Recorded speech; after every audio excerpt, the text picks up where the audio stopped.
Somebody says you have a great Ross Coldhart impression. Department of War, mate. Very good. Well, then that brings us to, is there some type of an agreement? Because even people like Jim Semivan, he hasn't gone out and said it, but there's a former high up there CIA operative that he said on the record in a clip that's on this channel that he believes it would be very likely that there is some type of an agreement with some level of the government and at least one of these types of beings. Yeah, so there's like the fabled 1952 agreement between Dwight D. Eisenhower, the president of that time, post World War II, and a non-human intelligence. And it is just a rumor. There's no proof. It's if we had proof that was out there, that would be the biggest smoking gun ever, right? And that is alleged to be this treaty, right, that allows abductions of us for technology and information, intelligence, to help us, to help the United States have an edge over the rest of the civilizations on planet Earth. So I don't know. It would make sense that if there was a meeting between a president and a non-human intelligence, that they broker some kind of deal, because that's usually why you have a meeting. You want to discuss some kind of business and opportunity. But is there proof? We don't have any proof.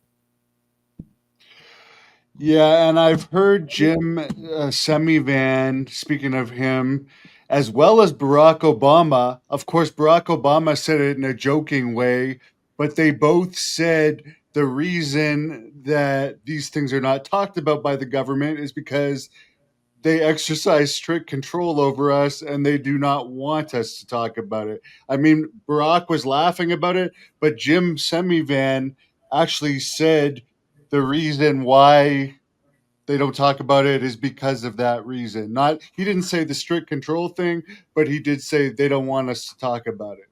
Yeah, and I mean, like, the other thing is that if you look at somebody like Gary Nolan, who probably doesn't want me putting any of, he doesn't want me to discuss him.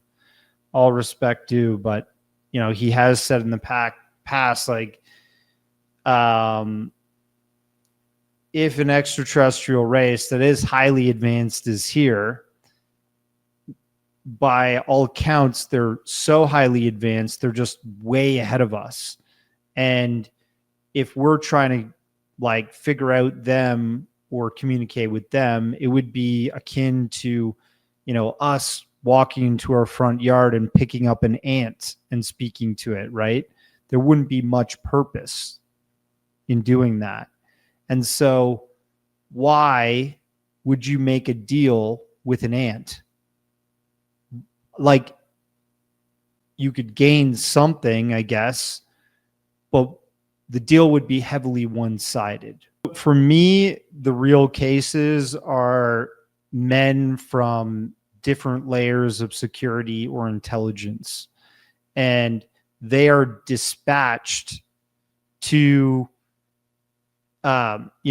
confront certain witnesses, depending on where they sit in hierarchy in our society. So you've got John Callahan, for example. He witnessed the JAL Airlines incident that was leaving from, I can't remember where it was going from, but it was going to Anchorage, Alaska, or over Anchorage, Alaska. I think it was heading to Europe. But they witnessed this massive craft object, looks like a sun in the sky, and it emits two smaller craft that then probe the cabin, the flight cabin. the pilots are freaking out. They're like, it's a Japanese guy. He's like, oh my God. Like they're doing big, massive evasive maneuvers in the middle of the sky at night, big circles to try and get away from this thing and things it's emitted. It's really well documented, the case. It's reported to the FAA. John Callahan works for the FAA. They're going over those files. And that week that it happened, the CIA comes into their office and says, John, grab all your files. They want to have a meeting with everybody that's been touched by this case. Come and bring your files. They said, bring your files. He kept a copy. That copy eventually got leaked to the Disclosure Project through Stephen Greer. Thank you, God. And, you know, his testimony is very valid. But when they went to that meeting, the CIA confiscated all the documents that were brought by all the different personnel. And they threatened them and said, this didn't happen and don't ever speak of this again. That is a Men in Black encounter, in my opinion. Then you've got like Air Force OSI, Richard Doty, and all these other people that intercept different people, but they come from different levels of security. And I guess the CIA went to the FAA because the FAA wouldn't take anybody else seriously, right? The FBI sometimes is dispatched. The NSA, apparently, according to Mike Ricksecker, you know, kind of fit the bill of sometimes being dispatched to certain things to control the narrative. The non-human intelligence cases are mostly speculation. You know, we use 2 cases in the documentary, which I won't ruin. You can watch it on YouTube Movies for free. Just go to that premium side of the YouTube app, which is like mostly feature films, fiction, and documentaries, and search Who Saw the Men in Black. And I think, you know, if one of those cases is real, it's incredible. And it would prove, like you were saying before, with Jim Semivan and others who have said it's them that want this disclosure effort to stop because they don't want everybody to know that they're here. And that seems to be the message with some of these Men in Black sightings that are non-human Men in Black.